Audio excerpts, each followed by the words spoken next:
Katherine Johnson was 21 years old. She was found in her own university dorm room on May 29, 2001. For 3 long years, her killer walked free. He was not a stranger hiding in the shadows. He was a man paid to protect her. He wore a uniform and carried a key to her building. The University of Portland was supposed to be a safe place for a bright young student with a future full of music. But the warning signs were there long before Kate was killed. Burglaries in her exact building went unsolved. Concerns were ignored. The system that promised to keep her safe failed her at every turn. This is the story of a predator who hid in plain sight. It is a story of a vibrant life cut short. And it reveals how the very people entrusted with her safety allowed a murderer to patrol their hallways. What happened to Kate Johnson is a terrifying lesson. It shows that the real danger can sometimes be the person who is supposed to help. Catherine Mary Helene Johnson, known to everyone as Kate, was full of life. She grew up in Vancouver, Washington, a place just across the river from Portland, Oregon. She chose the University of Portland to chase her dream. Kate was a music education major. She wanted nothing more than to one day stand in front of a high school classroom and teach students how to play in a band. Music was not just a major for her, it was her passion. Her friends saw a special light in her. They described her as asterisk, warm, talented, and full of promise. She was not the kind of student who just went to class and then went home. Kate was deeply involved in campus life. She was a junior, so close to graduating. She poured her energy into her studies and her community. She had just started a new role with the university's volunteer office. This was who Kate was. She was someone who was always devoted to service and helping others. The spring semester of 2001 had ended. Most students had packed their bags and gone home for the summer. The University of Portland campus was quiet, but Kate Johnson stayed behind. She took a job managing Mailing Hall, one of the campus dormitories. It was a position of trust and responsibility. She was in charge of the building during the peaceful summer session. The halls were mostly empty. The usual noise of college life was gone. For Kate, it was just a summer job in a place she knew well. She felt safe there. It was her school, her community. She had no reason to believe any harm could come to her inside a locked university building. But someone was watching. Someone knew the routines of the quiet campus. This person knew who was still there, and they knew how to get inside without leaving a trace. The person who targeted Kate was not a fellow student or a stranger off the street. He was a public safety officer for the University of Portland. His name was Scott H. Assemblies. He was supposed to be a guardian for the students. He walked the grounds, checked the doors, and responded to calls for help. Students like Kate were taught to trust him, and people like him. He had access. He had a uniform. And beneath that surface of authority, he had a dark secret. He knew Mailing Hall was nearly deserted. He knew Kate was there, working alone. The situation she believed was safe was actually a trap waiting to be sprung by the very person meant to prevent it. The first sign that something was deeply wrong came with a series of earlier crimes that nobody connected. They were a warning that went completely ignored. A warning that would have saved Kate's life. On the morning of May 29, 2001, the silence of Mailing Hall was broken. Kate Johnson was found dead in her dorm room. The sense of safety that defined the University of Portland was shattered in an instant. Her death was not peaceful. It was violent and brutal. The medical examiner's report confirmed the worst. Kate had been sexually assaulted. Then she was strangled. Investigators rushed to the scene. They examined every inch of her small room. They noted something deeply unsettling right away. There was no sign of forced entry. The door was not broken. The windows were not smashed. The killer had walked right in. This fact raised terrifying questions. How did the attacker get inside a secure dormitory? Did they have a key? Investigators collected everything they could. They carefully bagged evidence, searching for any clue left behind. On a pillowcase, they found what they hoped would be the key to the case. They collected DNA evidence. That small sample held the identity of her killer, but at the time, they had no one to match it to. The campus was in shock. Students and staff could not understand how this could happen. The school was supposed to be a sanctuary, but now it felt like a crime scene. University officials and the police did not say much about the case.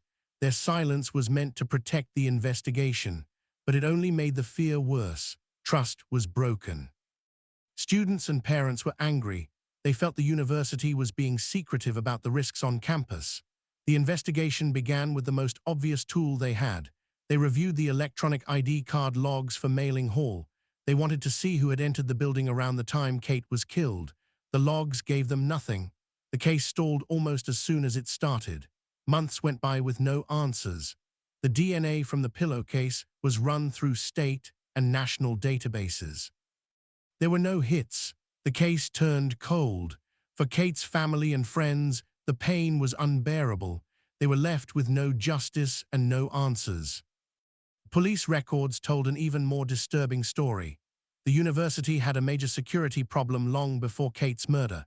Just 2 months earlier, during spring break, Mailing Hall had been burglarized. It was not just one burglary. It happened multiple times. In each case, items were stolen from students' rooms. And in each case, there was no sign of forced entry. Someone with a key or knowledge of the building's security was walking into private rooms and stealing things. This was a huge red flag. A predator was testing the system. They were learning how easy it was to move through the building without being caught. The university knew about these crimes, yet the person responsible was never found. No one was stopped. No warning was sent out that would have put Kate on high alert. The killer was hiding in plain sight. Scott Assemblies was on the university's payroll. He was a campus public safety officer. He had a master key. He knew the camera locations. He knew the patrol schedules. He likely committed those earlier burglaries himself. He was using his position of trust to plan something far worse. This was not just a complication in the investigation. It was a complete failure by the system. The university had hired Assemblies without a thorough enough background check. He had a previous criminal record that should have disqualified him from the job. He was a danger that the university itself had brought onto campus. While investigators looked for an outside monster, the real monster was wearing one of their own uniforms. He continued to patrol the campus even after he had killed Kate. He was part of the very system that was supposed to be searching for him. The case remained cold for 3 years. Kate's family waited. Her friends grieved. And a killer walked the campus with a set of keys. Justice seemed impossible. For 3 years, the DNA sat in a lab. It was a ghost haunting a cold case. The sample from the pillowcase was the only real link to the killer. Investigators had nothing to compare it to, but technology was getting better. DNA databases were growing larger and more powerful. In 2004, investigators decided to try again. They used new techniques to search the national DNA database. This time, they got a hit. The DNA profile belonged to Scott H. Assemblies. The name shocked everyone. Assemblies was not some random criminal. He was a former public safety officer at the University of Portland. He was the man who was supposed to protect students like Kate Johnson. He had left his job at the university not long after the murder. He had moved on with his life, thinking he had gotten away with it, but the science had finally caught up to him. This was the break everyone had been waiting for. The DNA was a direct match. There was no doubt. The man hired to keep the campus safe was the one who had brought terror to it. The entire case shifted overnight. It was no longer a mystery. It now had a name and a face. Investigators moved quickly. They located Scott Assemblies and prepared to make an arrest. The years of waiting were finally over. The piece of evidence that had been there from the very first day had finally revealed its secret. For the detectives who had worked this case for so long, it was a moment of victory. But it was also a moment of deep sadness. They now knew that Kate's killer was someone she likely recognized and trusted. The arrest of Scott Assemblies sent a new wave of shock through the university community. He was charged with the aggravated murder of Kate Johnson. When the police brought him in for questioning, they presented him with the evidence. They told him his DNA was found in her room on her pillow. Faced with the undeniable scientific proof, Assemblies confessed. He told them what he had done. He had used his position and his master key to enter her room.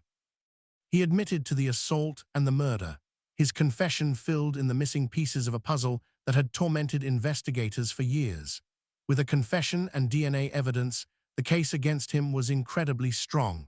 Assemblies and his lawyers knew a trial would almost certainly end in a guilty verdict. To avoid the possibility of the death penalty, he agreed to a plea deal. He pleaded guilty to aggravated murder. In court, the full story of his betrayal was laid out.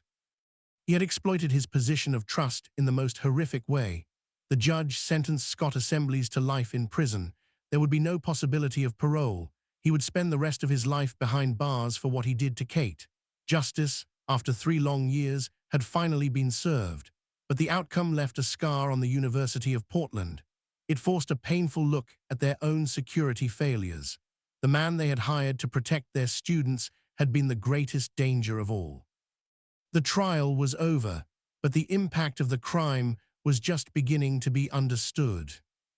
The conviction of Scott Assemblies brought a legal end to the case, but it did not end the pain for Kate Johnson's family and friends.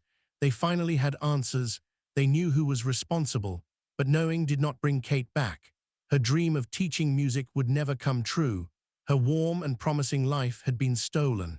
The case had a lasting impact on the University of Portland and on college campuses across the country. It served as a brutal wake-up call about the importance of thorough background checks for campus employees, especially those in security roles. Policies were changed. Vetting processes became much stricter.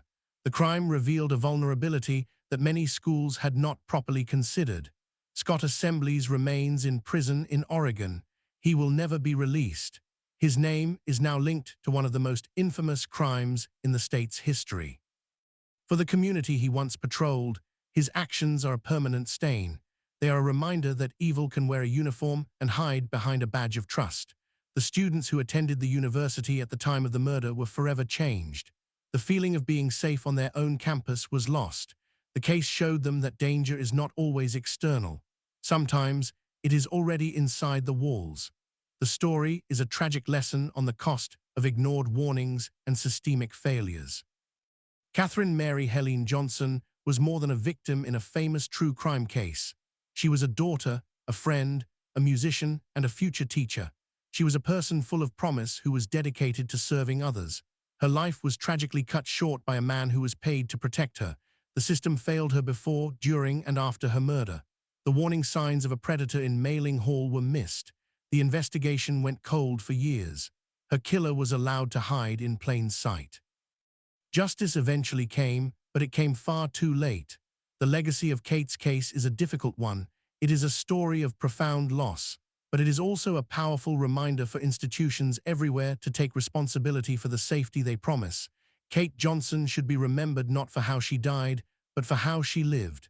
She lived with a passion for music and a heart for her community. Her bright future was stolen, but the memory of her spirit endures.